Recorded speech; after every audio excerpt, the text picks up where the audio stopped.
the fact that Nvidia can render 3D in real time at 60 frames a second or whatever while you're playing a video game is nuts. And one of the ways that they do that, they invented this new technology that's extremely cool. It's called DLSS, Deep Learning Super Sampling.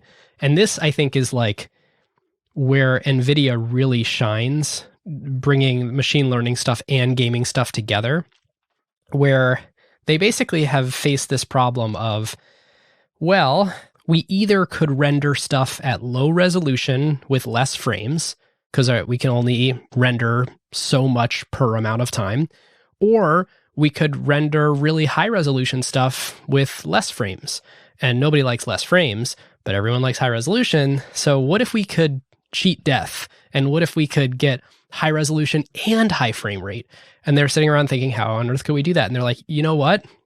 Maybe this 15-year bet that we've been making on deep learning can help us out. And what they discovered here and invented in DLSS, and AMD does have a competitor to this, it's a similar sort of idea, but this DLSS concept is totally amazing. So what they basically do is they say, well, it's very likely that you can infer what a pixel is going to be based on the pixels around it. That's awesome. Also pretty likely you can infer what a pixel is going to be based on what it was in the previous frames.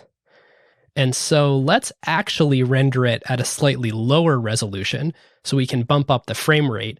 And then when we're outputting it to screen, we will use deep learning to artificially... at the final stage of the graphics pipeline. Yes. Yeah, that's awesome.